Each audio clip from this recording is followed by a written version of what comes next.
welcome to Storytime with Judy. Our book today is Jerome Camps Out.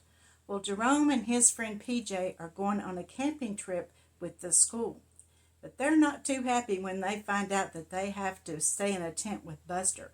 Buster is a bully, and PJ really doesn't like him. Let's find out what happens on this camping trip. It's going to be kind of fun. Jerome was almost packed for the swamp school camping trip. His friend PJ was waiting for him. "This is going to be the best ever weekend," said Jerome. "Swimming, fishing, hiking."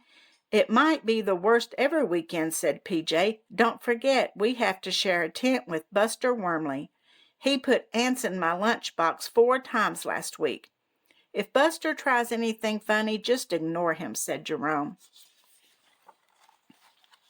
Jerome and PJ walked over to Swamp School to meet the bus to the campsite.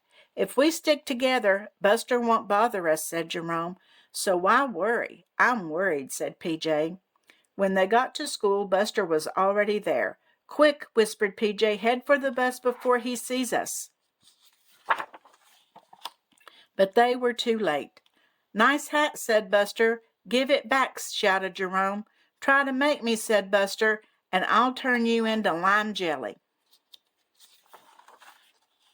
On the bus, their friend Gloria whispered, "Why don't you slug Buster and take back your hat?" "I'm not that crazy. It's only a stupid hat," said Jerome. When the bus parked at the campsite, everyone headed for the river. Jerome and PJ tried to steer clear of Buster, but it wasn't easy. It took imagination to avoid Buster. "If you think you have problems now," said Gloria, "wait until tonight. It will be just the 2 of you and Buster in one little tent. You won't be able to hide then." "Maybe we could sleep in a different tent," said Jerome. "The teachers would never ever notice." But that night, Miss Gator noticed. "You boys must be lost," she said. "Aren't you supposed to be with Buster?" "We're doomed," sighed PJ as they carried their packs to their tent. "Don't worry," said Jerome. "Buster is probably asleep by now." "I'm worried," said PJ. Buster was not asleep. "You twerps can squeeze into that corner," he said, "but don't step on my snakes." "Snakes!" yelled PJ. "I'm getting out of here." "Wait for me," said Jerome. Jerome and PJ set up their sleeping bags behind a bush and put on their pajamas. "I'll bet they were rubber snakes," said Jerome. "Who cares?" said PJ. "I'm not taking any chances." "Well, don't worry, Buster won't bother us out here," said Jerome. "I'm worried," said PJ. When Jerome and PJ woke up the next morning, their clothes and backpacks were gone. They couldn't find them anywhere. "I knew we should worry," said PJ.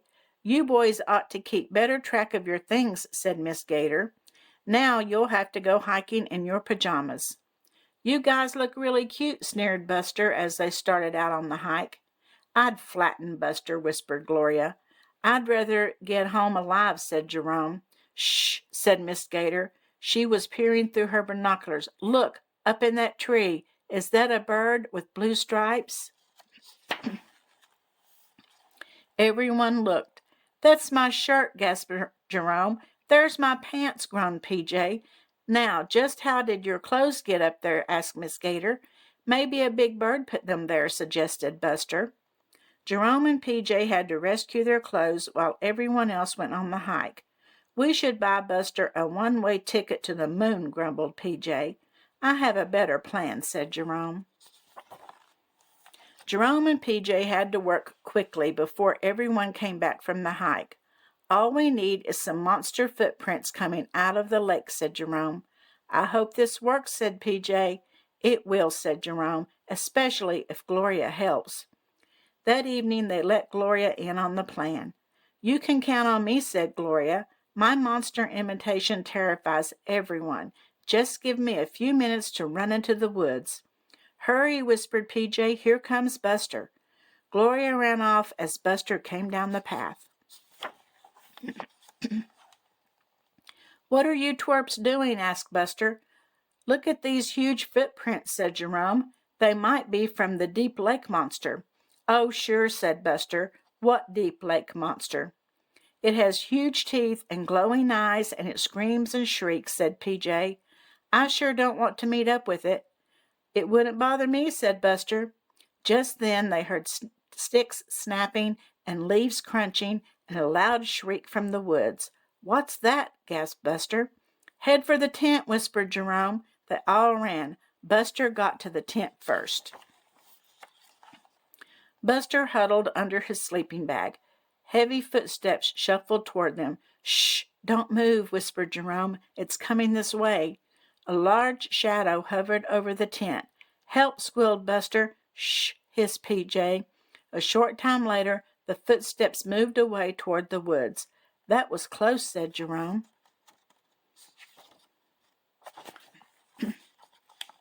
"Is it gone?" whispered Buster. Jerome and PJ peeked out of the tent. "It's gone," said Jerome. "So you'll be okay here alone?" said PJ. "Alone?" gasped Buster. "You don't need us," said Jerome. "I might," said Buster. "Your snakes will protect you," said PJ. "That was a joke," said Buster. "They aren't real." "That's too bad," said Jerome. "We're still leaving." "If you stay, I'll give back your hat," said Buster. "I'll do anything." "Maybe we should stay," said PJ. "This is more like it," said Jerome as he settled into his sleeping bag. "Tonight we should get some sleep." "How can you sleep?" said Buster. "Suppose that thing comes back." "I'm not worried," said PJ as he closed his eyes.